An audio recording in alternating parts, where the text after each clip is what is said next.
Hey Agile friends, welcome to a special series of episodes where we explore product development of a real-life application that enables remote pairing.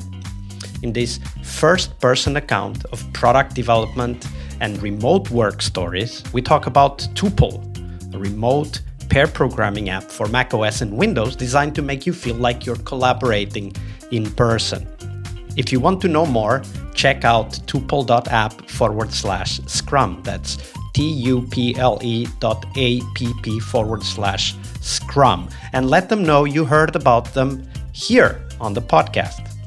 For me, what's cool about these stories is how they took the user's needs to heart and put on loads of developer-specific touches you just don't see with generic screen sharing tools.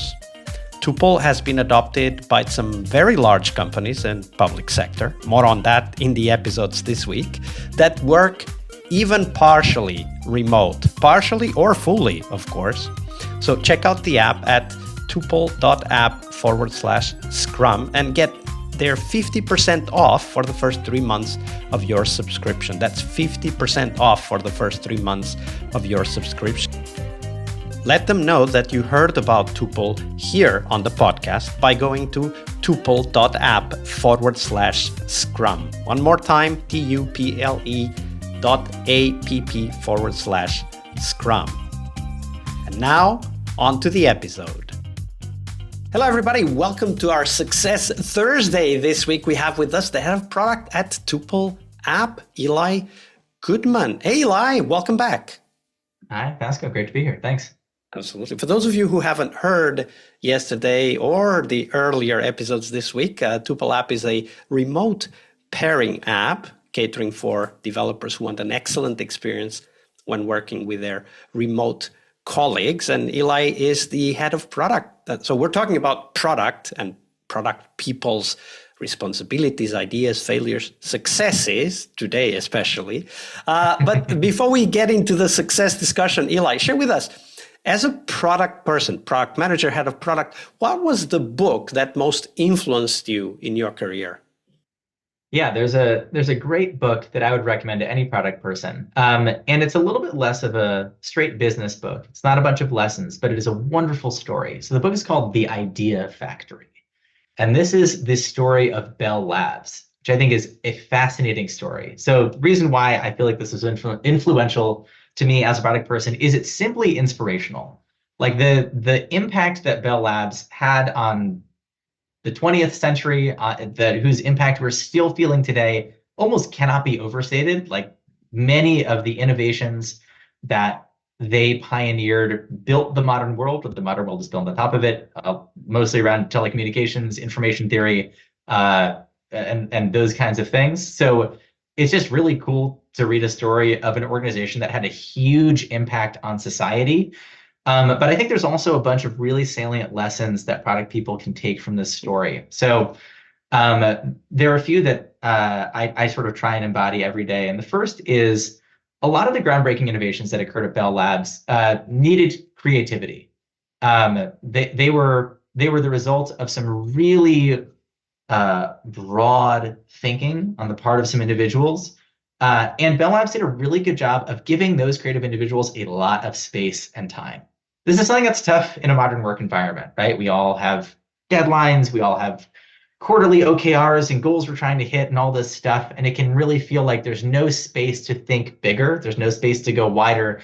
And there's also no space to play. Like there's a lot of really famous stories at Bell Labs of folks just kind of messing around a little bit, of building little doodads or having kind of weird ideas.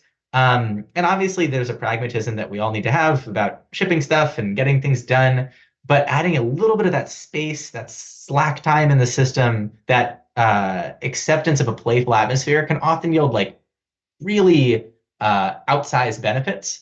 I mean, one of the things that I love about working at Tuple is we're a small team, but our pace of work is different than most other places that I've worked. And for many of the folks on the team, there is space to explore. We call them side quests. People go on side quests all the time to go deep on something. Can you explain that a little bit more? What is a side quest at Tuple? So I'll tell you a story that just happened minutes ago in our weekly stand-up. So we have a Windows client for doing remote pair programming with Windows and Mac clients. And the person who's the tech lead on Windows, we got a customer report that they had a really idiosyncratic keyboard setup where they had a Dvorak keyboard, which is like a different arrangement of keys, and they're trying to pair with somebody who's using a standard keyboard. And the way Tuple handled it wasn't what they expected.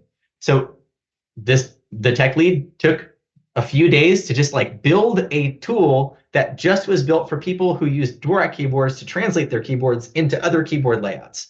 Was this on some sort of stacked ranked roadmap the top priority thing? No, but I like that it was motivated by a customer. It's a real problem. And he got really interested in it. He was like, oh, interesting. I've never seen the keyboard layouts before, the tool that they're using to manage this.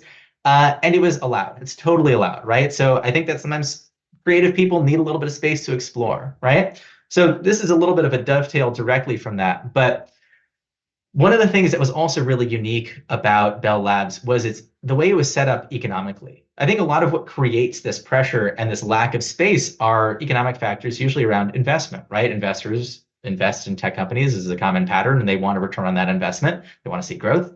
Or you're maybe a public company and your investors are the public. But Bell Labs had this like really weird arrangement with the government where it was like kind of like a public utility, but it also was a private company. And so it basically had money that it gathered by being the provider of telecommunications infrastructure for the United States, but was also prohibited from charging too much for it. And so it had I think they called it a private-public alliance, and it's maybe one of a kind in American history.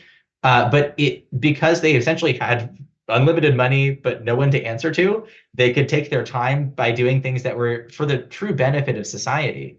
And one of the things that I really appreciate about working for Tuple is that the company is bootstrapped. We don't have external investors. The company is profitable. We can take our time making the experience wonderful for our customers. We're not forced to make certain trade-offs that I've had to make at other jobs. And I'm really grateful for that. And it's a really blessed situation to find in a professional context. So I think just knowing that undergirds a lot of these dynamics, that was a big insight for me.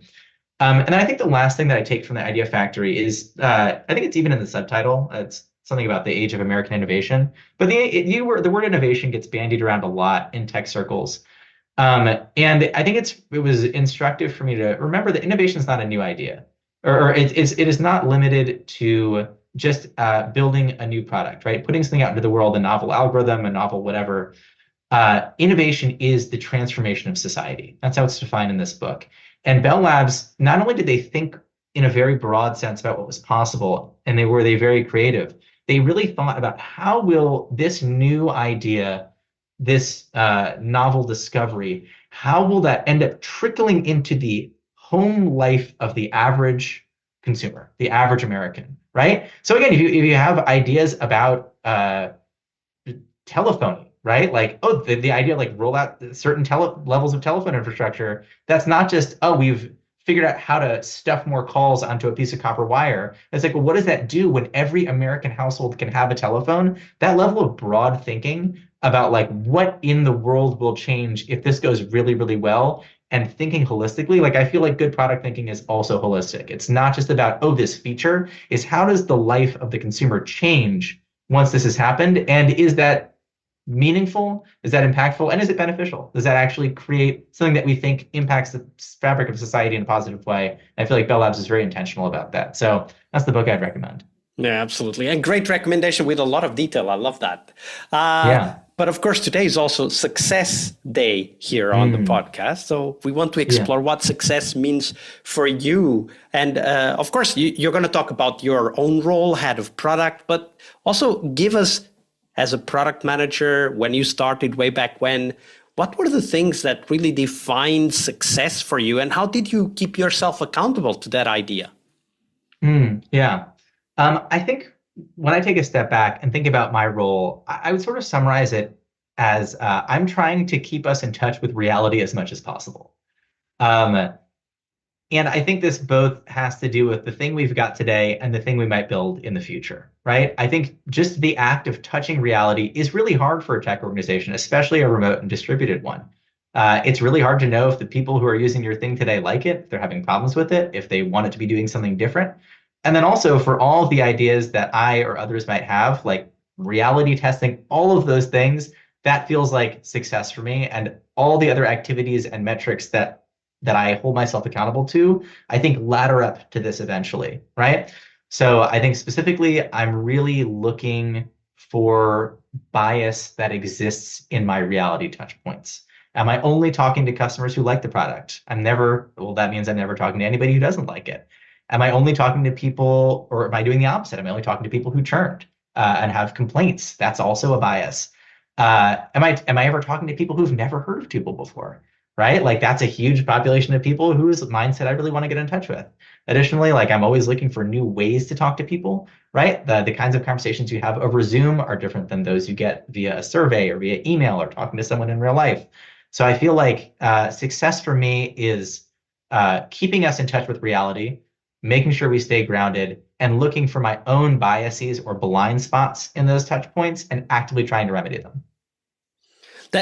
I really love that. You said how to make sure that I keep myself accountable by looking for bias in my reality touch points. I really like how you phrase that, because for product managers especially, it's very easy to forget that, for example, we are choosing those touch points. So it's very easy to build in bias, just like you illustrated with your set of questions. But also, let's say that we are very diverse in terms of touch points, but then what kind of questions are we asking? What are we interested in finding? Like all of those are potential sources of biases that can make us blind to something that ultimately could, create a J curve for the product. And I don't mean J curves only from the revenue perspective. It could be from customer success and satisfaction perspective, or from certain feature adoption perspective, whatever that is important for you at the time. So I really love that. Do you have your own kind of reflection? Do you do this on a regular basis? Do you have a coach